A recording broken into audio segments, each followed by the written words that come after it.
salah satu ketua di Badan Persaudaraan Antar Iman di Jawa Barat. Nama disingkat dengan Berani. Ya, Berani. Jadi Berani itu disingkat dengan Badan Persaudaraan Antar Iman. Antar Iman. Ya. Jadi saya coba menyisihkan keuntungan itu bukan hanya untuk kalangan orang Kristen saja, tidak. Tapi begitu saya lihat ada orang kekurangan, saya bantu. Terutama beasiswa ya. Aduh, kalau lihat anak-anak duafa itu miskin, perlu bantuan, nangis saya. Bukan lagi halangan untuk saya membantu dia. Rutin itu pasti dapat beasiswa. Lingkungan saya di kabupaten ada juga yang mendapat beasiswa. Oke. Kan tidak melihat dari golongan A, dari golongan B. Yang saya anggap orang ini perlu ditolong. Tugas saya kan mengubah kodok buruk jadi pangeran. Saya diberi kesempatan untuk melihat itu. Tuhan kan bilang, bagi orang yang taat dan setia kepada Dia akan diberi kesempatan untuk menyaksikan hasil pekerjaan tangannya. Kalau tadi awal saya mengatakan pendeta koboi, di akhir saya rubah, ya saya ralat pendeta rocker. Bukan kisah sembarang kisah.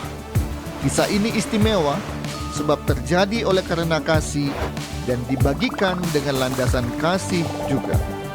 Inilah podcast Berbagi Kisah dan Kasih bersama saya, Yunus Timotius.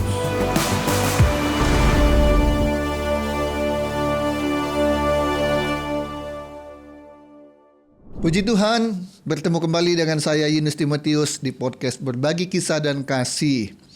Terima kasih untuk yang sudah setia menonton video-video yang kami upload di YouTube. Kiranya video itu semua menjadi berkat bagi Bapak Ibu Saudara kekasih dalam Kristus. Kali ini podcast Berbagi Kisah dan Kasih mengundang seorang hamba Tuhan. Beliau seorang pendeta, seorang gembala. Tetapi jangan terkejut kalau saya menggunakan istilah ini. Pendeta koboi. Ya. Apa itu pendeta koboi? Pendeta yang bergaya koboi, yang kelakuannya seperti koboi. Ya. Begitukah? Nanti semakin jelas kalau kita berbincang dengan beliau. Intinya jangan cepat-cepat mengambil kesimpulan sebelum segala sesuatunya menjadi jelas. Ya, oke. Nama beliau adalah Pendeta Dr. Andes Krismanto Lumbantobing. Lihat nih gelarnya. Sarjana Hukum, Magister Hukum Kandidat, kemudian Master Teologia. Ya. Beliau lahir di kota Pematang Siantar, sama dengan kota saya lahir juga. Jadi kami sama-sama Siantar Men. 4 Januari 1957. Berdomisili di kota Bandung. Saat ini beliau adalah pendeta atau gembala di Gereja Injili Anugerah Tuhan, disingkat GIAT, di kota Bandung. Ada banyak kegiatan-kegiatan beliau, aktivitas beliau, terutama di 2 bidang, yaitu bidang pelayanan, gereja, dan bisnis. Oke, untuk mempersingkat waktu, kita segera berbincang dengan Bapak Rismanto. Pak Rismanto, Horas. Ya, Horas, Pak. Jadi Bapak menyandang marga Lumbantobing ini, Pak ya? Betul, Lumbantobing. Dari dulu saya meragukan tobingnya ini, Pak. Tapi bukan tobingnya tomat belimbing. Iya, karena Bapak lebih Jawa daripada orang Jawa gitu ya. Jadi udah Sunda. Oh, Sunda ya. Jadi tobing-tobingnya itu. Tapi Bapak memang asli orang Batak. Ya, Siantar saya. Siantar ya. Siantar asli. Saya juga Siantar, Pak. Tapi saya bukan orang Batak. Ya, kalau Bapak asli marga Tobing. Iya. Oke. Nah, ada 2 kegiatan yang Bapak tekuni ya. Iya. Sampai usia sekarang sudah 68. 68 tahun ya, 68. Waduh, sebentar lagi 70, Pak. Iya. Tetap masih gagah ya, masih sehat, masih kuat. Nah, ada 2 pelayanan yang Bapak tekuni saat ini, yaitu pelayanan gereja dan juga bisnis. Iya. Ya. Nah, sebagai pelayan di gereja, Bapak adalah gembala. Ya, Di gereja apa itu, Pak? Gereja Injili Anugerah Tuhan. Sudah berapa lama Bapak menjadi gembala? 2018 di Giat, sebelumnya di GKKD Bandung. Oh, Ya. Oke. Nah,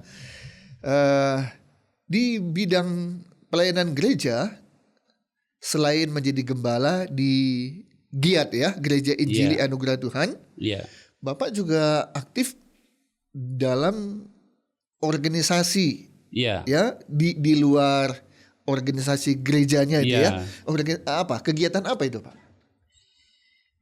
banyaknya di organisasi ini ya, musik, Rolling Musik. Stone ya. Oh, oke.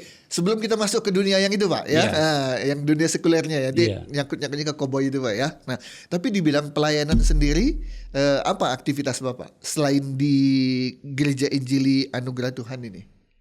Saya ada di jaringan sebuah organisasi gereja global, Global, ya, internasional. global, internasional. Saya ada di situ juga, ada sebagai salah satu ketua di badan persaudaraan antar iman di Jawa Barat. Namanya disingkat dengan Berani. Berani. Iya, Oh, jadi Berani itu disingkat dengan Badan Persaudaraan Antar Iman. Antar Iman. Iya. Oh, itu Berani ya. Iya. Artinya berbagai agama, Betul, 6 agama. 6 agama. Bapak menjadi salah satu ketuanya. Ketua Jawa Barat. Jawa Barat. Apa tujuannya untuk lembaga yang namanya Berani ini, Pak? Iya, membangun satu kebersamaan di antara umat beragama ya. Khususnya yang ada di Jawa Barat. Sehingga keharmonisan hubungan di antara iman, di antara agama bisa terjalin baik. Itu perlu satu ketua yang bukan saja dia pintar, kaya, tapi figur yang memang bisa diteladani. Bukan figur yang dijadikan idola gitu. Jadi sejak kapan Bapak aktif di Berani ini, Pak? Baru 1 tahun. Baru 1 tahun. Berarti ini lembaga baru. Lembaga baru. Iya. Tapi bisa menggandeng ya Iya, rekan-rekan dari umat beragama yang lain. betul. Dan kita tunjukkan bahwa Indonesia sebenarnya kalau mau bisa ya. Betul. Bisa pasti. Ya, jadi jangan hanya toleransi itu di mulut gitu ya. Iya. Tapi betul-betul dalam fakta juga ini. Apa kegiatan dari Berani ini, Pak? Kegiatannya ya kita coba membangun kegiatan-kegiatan yang mengarah kepada kebersamaan, persaudaraan gitu. Oke. Bapak dosen di sekolah teologi juga? Iya. Saya ngajar di sebuah sekolah teologi. Mata kuliahnya entrepreneurship. Oh, Ya, jadi gembala itu, pendeta itu harus diperlengkapi dengan pengetahuan bisnis. kenapa? Ada yang bilang pendeta itu dijauh-jauhkan dengan namanya bisnis gitu ya. Tidak, dia menghadapi di lapangan itu sekarang dunianya berbeda. Ketika kita menghadapi jemaat yang kelaparan, tidak cukup sama firman dan doa. Dia harus diberdayakan jemaat ini oleh seseorang yang punya kemampuan bisnis, entrepreneur. Nah, kalau pendeta tidak punya pengetahuan itu, dia tidak bisa menolong jemaatnya pada saat kelaparan. Artinya pendeta punya penghasilan sendiri di luar persembahan dan perpuluhan. Iya. Kami satu peser pun tidak pernah ada yang membiayai untuk pelayanan, tidak. Tapi kami membiayai sendiri. Oke, itu mungkin 1, 2 atau beberapa pendeta bisa saja ya melaksanakan seperti itu. Karena banyak juga kan sebelum dia jadi pendeta dia pengusaha. Iya. Dia punya penghasilan. Iya. Tapi kan Pak, kalau pendeta-pendeta yang latar belakangnya adalah karena dia sekolah teologi, sarjana teologi, kemudian terjun menjadi pendeta dan hamba Tuhan, Iya. gak punya penghasilan dia, Pak. Nah, ini bagaimana dia Dia bisa bisa gandeng pendeta yang punya kemampuan di luar apa yang dia miliki. caranya? Ya kolaborasi. Sekarang nggak bisa dia berdiri sendiri di atas doktrin yang memang mengikat dia. Nggak bisa sekarang. Harus dia kerjasama. Realnya gimana Pak?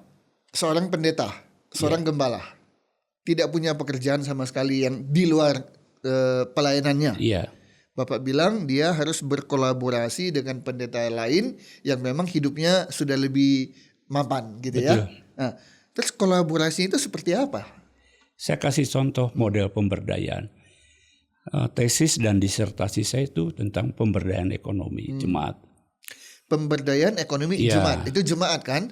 Iya. Nah jemaat, pendeta ini kan awalnya juga jemaat. Iya, betul. Sehingga dia melayani dan dianggap oleh organisasinya layak untuk ditabiskan jadi pendeta. Di pendeta dia. Oke, artinya pemberdayaan ekonomi jemaat bisa juga berlaku untuk pendeta. Betul. Oke, apa yang harus dilakukan?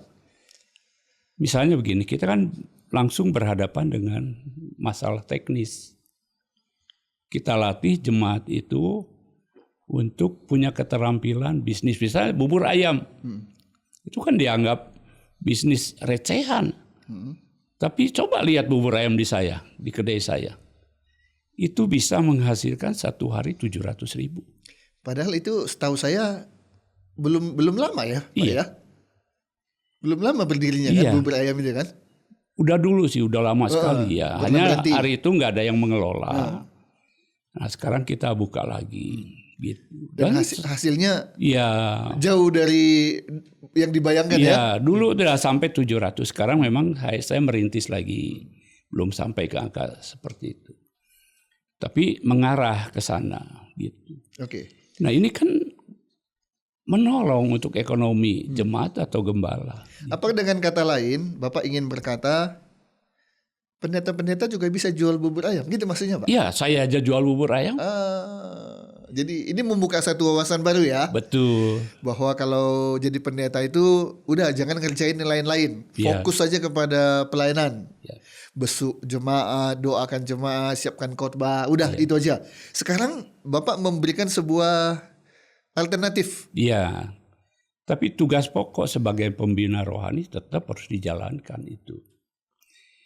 Jadi selalu saya ajarkan kepada jemaat atau organisasi yang saya pimpin, saya tidak mau menjadi orang rata-rata. Daripada saya menjadi orang rata-rata, lebih bagus mati. Apalagi kekurangan ya Pak ya. Ya. Rata-rata aja nggak mau ya. Nggak mau saya. Anak saya tuh saya ajarin begitu. Nah sehingga begitu anak saya lulus, tidak cari kerja dia. Sekolah juga dapat beasiswa. Perusahaan yang cari anak saya gitu. Yang minta untuk bergabung. Tapi mungkin catatannya Pak, ini berlaku hanya untuk pendeta-pendeta yang memang belum bisa mandiri lah ya.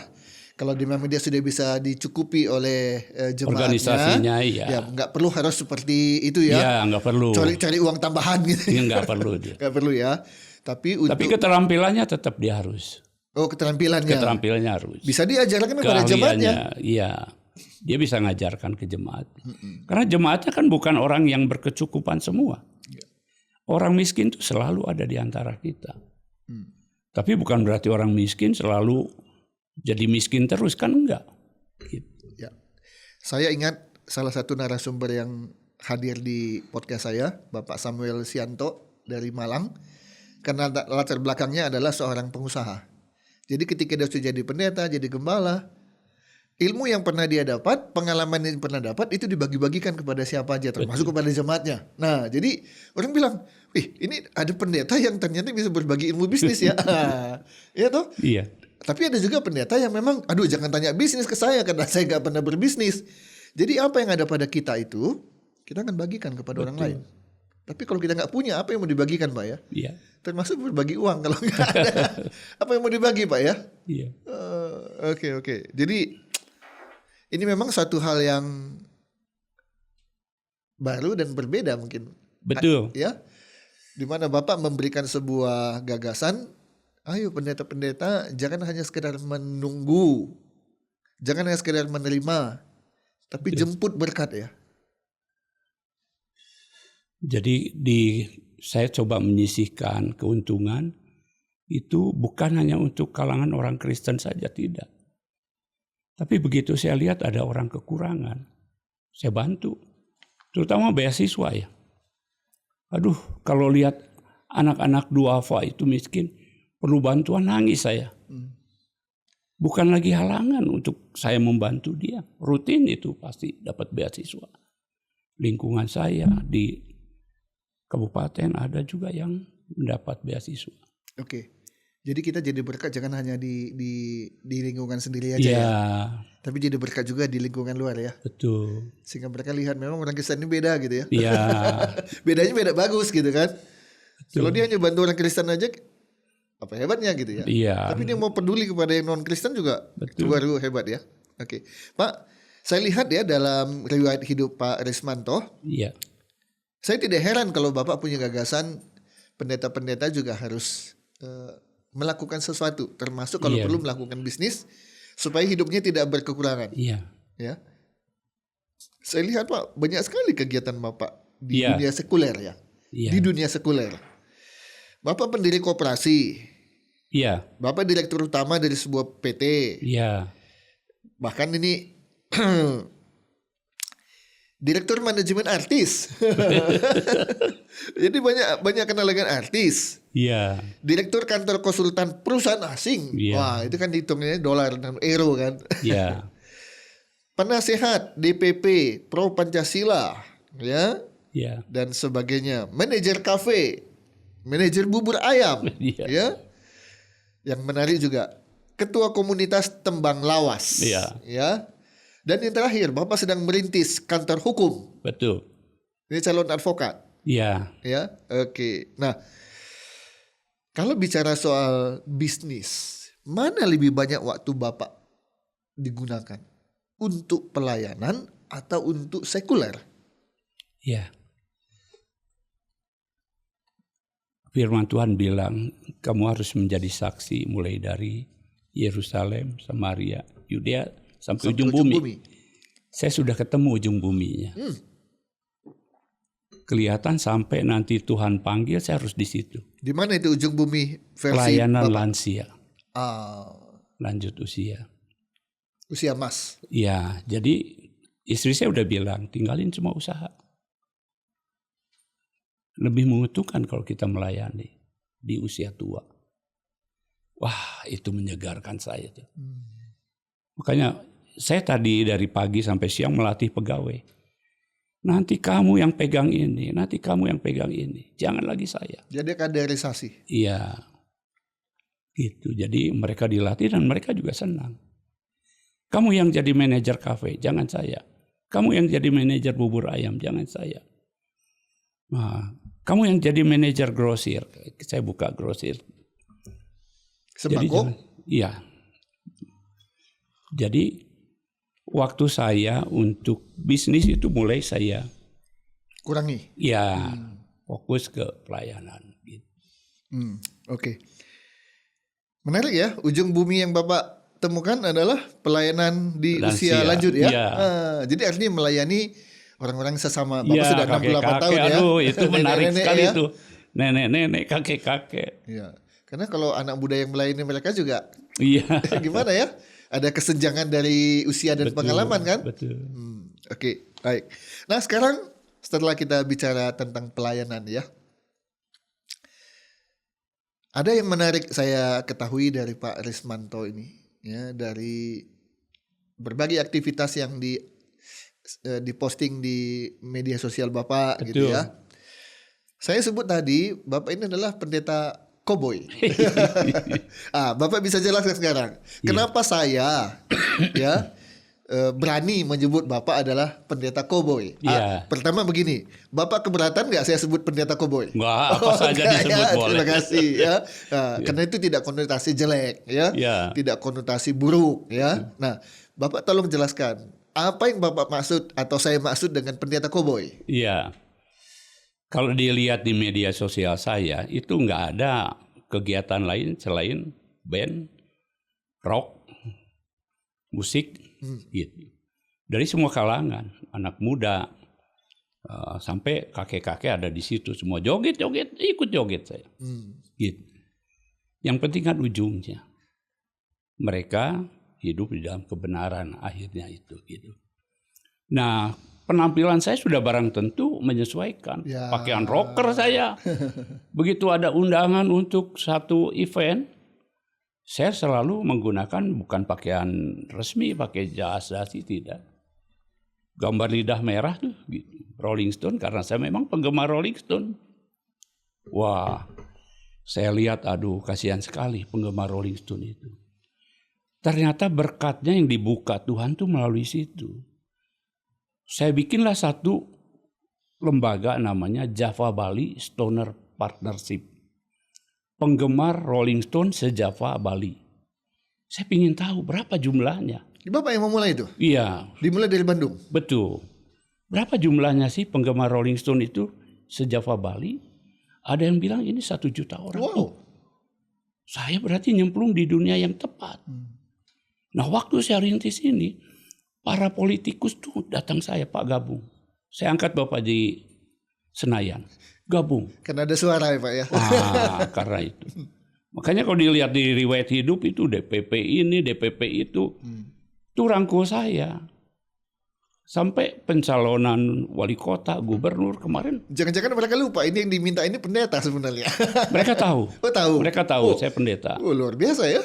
Nah, tapi ada yang mereka lihat. Kita harus beda. Tidak boleh rata-rata. Waktu saya bilang, saya bisa jadiin Anda wali kota. Masa saya kerahkan ke sana. Dan tidak punya nilai transaksi apapun. Saya tidak minta apapun.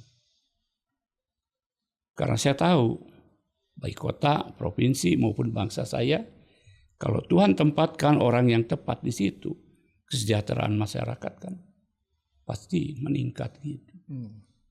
Nah situ, jadi sekarang tuh kalau saya bertemu dengan, saya ada di komunitas pendeta, ada juga di komunitas pendeta senior. Jadi pendeta yang senior di situ. Kalau saya hadir itu ya nggak pernah saya pakai jas atau apa, pakai baju rocker saja karena sudah nikmat. Ini pendeta rocker nih gitu. Kalau gitu saya mau ralat. Iya. Bapak sebenarnya yang tepat tuh bukan pendeta koboi ya. Iya. Tapi pendeta rocker. Nah, pendeta rocker. Lebih ya? suka itu. Lebih tepat itu ya. Iya. Kalau koboi kan tadi kesannya betul. Kuda. Lagu country. Lagu country. Ya Bapak tidak. Iya enggak. Lagu rock. Rock. Ya. Country masih mendayu-dayu ada ya. Iya. Tapi rocker itu kan. Wah rock itu itu eksentrik betul. keras Pak ya. Keras, enak itu. Wah. Jadi saya kasih tahu orang tuh apatis sekali sama lagu rock. Bahkan bukan apatis Pak. Ada yang anti. Anti. Bahkan dulu pernah ada seminar. Jangan sampai musik rock masuk ke gereja. Nah, ada yang begitu Pak. Coba telusuri. Beberapa lagu Rolling Stone itu syairnya ngambil dari ayat Alkitab. Oh, contohnya? Nah, misalnya, saya lupa itu, Faraway Eyes.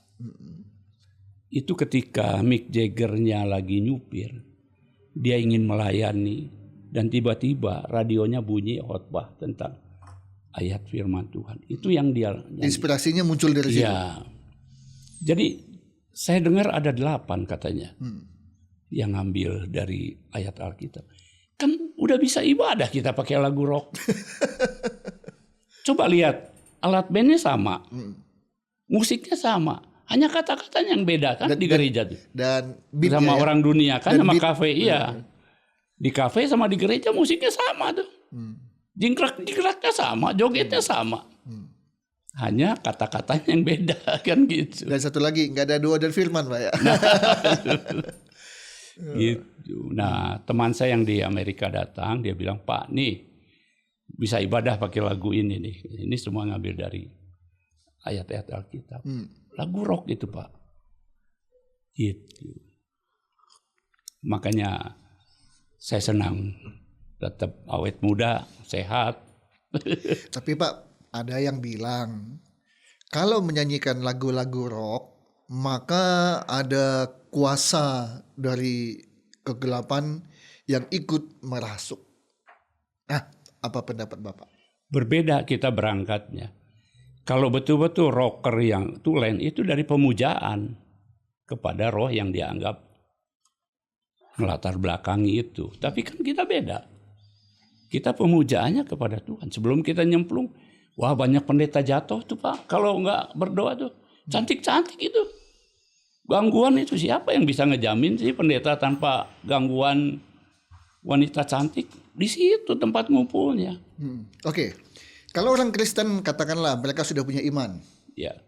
Jadi mereka nyanyikan lagu rock pun bukan untuk pemujaan kepada setan, satan ya, tapi pemujaan tetap kepada Tuhan. Baik. Tapi bagaimana dengan Bapak kan ada di komunitas rock kan? Iya. Dan mereka belum tentu juga dan bahkan kebanyakan bukan orang Kristen. Iya. Nah, ini bagaimana? Hidup kita kan itu firman yang dibaca. Teladan. Walaupun kita ada di dunia gelap, tapi akan kelihatan terang lilin di situ. Jadi lilin ini mau nyanyi apa saja, mau gerak cepat gerak itu, tetap aja dia terang, gitu. Lilin di tempat terang sih nggak begitu bermanfaat ya. Betul. Tapi lilin di tempat yang gelap, iya, kelihatan sekali. Berguna sekali. Redup aja kelihatan, begitu. Itulah Pak. Kalau di kafe itu udah ada event, mabok mereka digeletak begitu. Itu fakta ya Pak ya. Fakta. Nah, terus di tempat Bapak di mana ini pemerakarsanya kan pendeta ini. Ini apa yang terjadi? Waktu saya lihat keadaan seperti itu, saya bohong, kamu harus pulang. Saya antar kamu pulang. Nah begitu saya antar pulang, yang ini perempuan loh mabok loh, ya. Begitu antar pulang yang buka anaknya. Begitu lihat senangis saya. Bagaimana seorang anak lihat ibunya mabuk? 2 hari kemudian saya undang ibunya, bawa anak kamu. Saya mau berdoa untuk kamu dan anak kamu. Sampai hari ini anaknya saya kasih beasiswa. 1 tahun 2,4 juta. Dan menjadi anak pintar. Ibunya tidak mabuk lagi. Kemana saja saya sudah kayak keluarga. Didampingi oleh ibunya. Saya tinggal telepon. Kalau nggak ketemu dengan Pak Resmanto saat itu, mungkin sampai hari ini dia akan tetap mabuk terus ya Pak ya? Kelihatan. Mungkin aja ya. Iya. Tapi bertemu dengan Bapak, terjadi perubahan. Iya. Jadi itu adalah salah satu buah pelayanan Bapak ya. Iya. Saya bilang pelayanan ya, karena bertemu dengan orang miskin, bertemu dengan orang-orang yang belum percaya Tuhan, itu adalah bagian dari pelayanan. Betul. Ya, kalau kita nggak mau melayani orang yang belum kenal Tuhan, kita hanya melayani orang yang kenal Tuhan saja, itu pun nggak salah sih. Betul. Lantas di mana penginjilan itu? Masa menginjil bagi orang Kristen? Penginjilan kan bagi orang yang belum kenal Tuhan kan? Iya. Nah, itu yang Bapak sudah lakukan sekian lama. Ada buah yang lain Pak, yang Bapak bisa ceritakan kepada kami semua. Saya melihat bahwa saya kan tidak melihat dari golongan A, dari golongan B. Yang saya anggap orang ini perlu ditolong. Tugas saya kan mengubah kodok buruk jadi pangeran. Saya diberi kesempatan untuk melihat itu. Tuhan kan bilang, bagi orang yang taat dan setia kepada dia akan diberi kesempatan untuk menyaksikan hasil pekerjaan tangannya. Orang-orang yang dilayani itu hidup di dalam kebenaran. Saya tidak mau dan tidak harus begini-begini, keluar ayat Alkitab, tidak. Berkawan saya gitu. Di situ ada, wah ini harus minum bir. Saya lihat bir gak dilarang secara hukum. Boleh dong saya minum, boleh. Minum saya. Dalam jumlah yang terbatas gitu. Nah istri saya tahu, begitu ada pertemuan, Pak, pasti nanti ada minuman yang begini. Batak juga minum bir kok. Minum tua Pak. Minum tua, minum bir. Gitu. Nah jadi seperti begitulah Pak. Bapak tidak khawatir kalau ada yang bilang, ini pendeta rada-rada sesat. Pendeta rada-rada apa ya? Kalau pendeta dianggap lurus, ini agak sedikit belok-belok. Bapak nggak khawatir Dibully saya tuh udah terlalu sering, Pak. Karena di medsos hari itu muncul foto saya sama penggemar musik rock yang duduk di sini, Pak. Oh, di paha. Ya, pakaiannya kan pakai Ya. ada di medsos. Sehingga teman-teman pendeta tuh Wah, membuli saya. Wah, ini nggak layak. heboh. Masa seorang hamba begini? Masa. Sekarang ikut saya dia, Pak. Lu ikut saya, lihat dunianya. Mereka perlu ditolong.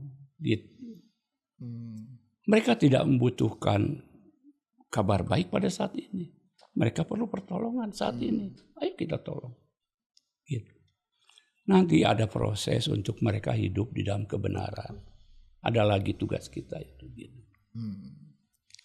Wah, ini indah sekali, Pak. Makanya Pak Yunus tuh sekali-kali datang ke kafe saya tuh. Gitu. Saya udah sering bukan sering lah. Berapa kali saya lewat, Pak? Saya selalu lihat, di mana ini tempatnya Pak Rismanto? Belum ketemu loh, Pak. Sebelah Indomaret nomor 41. Iya. Aneh itu saya. 2-3 kali saya lewat dan pengen lihat di mana. Belum ketemu-ketemu. Ya, entah saya terlalu cepat lewatnya atau belum jodoh. Tapi ya satu ketika nanti saya pasti hadir ya. Karena saya juga penggemar musik. Wah, itu. Jadi cocok. Di situ ada karaoke, di situ ada live musik. Apa tetangga-tetangga tidak protes itu, Pak? Tetangga itu kita melakukan pendekatan dengan tetangga. 18 anak kita kasih beasiswa. Ada event apa saja kita tidak lupa kepada RT RW. Sebenarnya Pak, secara fakta ya, musiknya kan keras, Pak. Betul. Pasti mengganggu tetangga. Terdengar? Enggak. Sangat. Bukan terdengar lagi, Pak. Iya. Tapi itu terdengar dengan keras. Iya. Jadi kalau dikatakan tetangga terganggu itu saya bisa ngerti, ya. Tapi ternyata mereka bisa menerima. Rahasianya adalah karena Bapak peduli pada mereka. Satu itu, yang kedua kan tidak tiap hari kita ngadain live musik. Terus dibatasi maksimal sampai jam 8 malam. Oh. Ya. Itu juga cara ya. Ya, bukan mereka yang minta Pak harus tidak, sayang. Kadang wah ini udah gelagat gak baik jam 7 saya matiin. Sorry ya gitu. Ini musiknya terlalu nakal. Kontrol dari dalam juga penting ya. Ya. Jadi saya ingat apa yang Bapak lakukan ini bisa juga diterapkan dalam gereja. Ya. Kan gereja susah dapat izin. Betul. Tapi kalau gereja mau mulai dengan peduli, dekat dengan masyarakat. Nah, itu salah satu cara, ya, bukan satu-satunya ya. Betul. Salah satu cara. Tapi kalau gereja sudah nggak peduli kan itu repot, Pak ya. Betul. Oke, Pak, saya mau mendapatkan kesaksian dari Bapak dari sekian banyaknya aktivitas Bapak di dunia bisnis. Iya. Ada hal-hal yang Bapak bisa share kepada para penonton pertolongan Tuhan. Iya, yang ingin saya sampaikan kepada penonton, jangan sekali-kali nitipin kaki di kepala orang. Maksudnya? Maksudnya kita hidup senang di atas penderitaan orang lain. Kuk sama salib itu harus berjalan bersamaan. Kerja keras, darah, pengorbanan itu harus jalan. Itu Pak. Oke, ada pengalaman khusus di waktu masa COVID saya dengar, Pak. Iya. Waktu COVID itu saya ingat awal COVID itu 2 Maret 2020. Ekonomi seluruh dunia goncang, Indonesia goncang. Perusahaan saya bangkrut. Karena ada PSBB, apa? Pembatasan sosial. Iya, tidak boleh buka. Kafe saya tutup. Iya, keluar rumah juga nggak boleh. Usaha tutup. Jalan-jalan sepi semua. Iya, jalan-jalan sepi. Apa yang harus saya lakukan? Pada waktu itulah saya berkomitmen, kalau gitu saya harus menambah jam bergaul dengan Tuhan. Oke. Saya tambah per hari minimal 2 jam. Dan setelah 5 tahun terbuka saya, ternyata bisnis saya sudah sangat bertambah banyak. Nah, rahasianya hanya menambah hubungan dengan Tuhan. Ya kalau penonton nanti juga melakukan hal yang sama, tambahlah waktu bergaul dengan Tuhan. 5 tahun kemudian ketemu saya, sudah lebih hebat lagi dia. Gitu. Ini sederhana sekali Pak ya. Iya. Tapi sayangnya orang tahu tambah waktu untuk doa, tapi nggak melakukan ya Pak ya. Iya. Padahal kalau itu dilakukan, dipraktekkan. Nah itu. Bapak bilang ketemu 5 tahun lagi dengan saya, kamu akan lihat Lebih hebat lagi. beda. Kenapa? Hanya tadi nambah jumlah, durasi doa, dekat dengan Tuhan. Wah. Ya semoga ini bisa memotivasi kita semua, menginspirasi kita semua, bahwa apa yang terjadi dengan Pak Rismanto hanya dengan waktu 5 tahun dengan rumus atau jurus. Ya. Dekat dengan Tuhan, tambah jam doa, maka kalau dia perusahaannya kok makin nambah gitu ya. Itu terjadi justru di masa Covid. Betul. Di mana masa Covid banyak yang tiarap justru. Ya, banyak yang tutup justru. Kasihan lah lihat teman-teman tuh hancur semua. Tapi justru terjadi kebalikannya. Ya. Dan kenapa bisa terjadi adalah karena tadi. Betul. Perbanyak waktu untuk doa. Ya. Sederhana sekali. Tambah saja waktunya. Tambah aja waktunya ya, lebih dekat dengan Tuhan. Ya. Maka Tuhan akan prioritaskan kita. Ya. Iya. Oke. Pak Rismanto, terima kasih banyak Bapak sudah hadir sama-sama. di podcast Berbagi Kisah dan Kasih. Bisa cerita tentang pelayanan, bisa juga cerita tentang pergaulan di dunia sekuler. Yang ujung-ujungnya juga itu adalah sebenarnya bagian dari pelayanan Bapak juga. Betul. Iya kan? Oke, baik. Terima kasih. Tuhan Yesus memberkati Pak. Amin. Terima kasih Pak. Tuhan berkati. Demikian para penonton episode kali ini. Kalau tadi awal saya mengatakan pendeta koboi, di akhir saya rubah, ya saya ralat pendeta rocker. Ya, pendeta rocker, pendeta yang memang sejak awal suka dengan rock, khususnya Rolling Stone, tapi itulah juga sebagian besar pelayanan beliau di dunia sekuler, ya, sehingga bisa menjadi berkat, menjangkau jiwa-jiwa untuk kerajaan Allah. Semoga episode ini memberikan kepada kita suatu inspirasi dan motivasi bahwa ada banyak hal yang harusnya kita bisa kerjakan. Tidak hanya berdiam diri, di antaranya dengan perbanyak doa. Dan hamba-hamba Tuhan bisa melakukan sesuatu untuk dirinya, untuk keluarganya, bahkan untuk jemaat. Tidak hanya sekedar berkecimpung, berkutat hanya untuk rohani, dan rohani. Padahal kondisinya sebenarnya sedang dalam kekurangan, ya. Nah, Pak Rismanto menginspirasi kita, ayo lakukan sesuatu. Tidak salah, apalagi bukan dosa kalau pendeta itu dagang. Ya, minimal misalnya jual bubur ayam di rumah, mudah kan? Kalau memang belum tahu cara bikin bubur ayam yang enak, bisa datang ke Pak Rismanto ya, supaya dikasih nanti resepnya. Demikian, jangan lupa tetap dukung kami dengan doa, dengan share, like, dan subscribe, juga komen, supaya podcast Berbagi Kisah dan Kasih tetap bisa memberkati para penontonnya. Sampai bertemu di episode berikutnya, saya Yunus Timotius, Tuhan Yesus memberkati kita.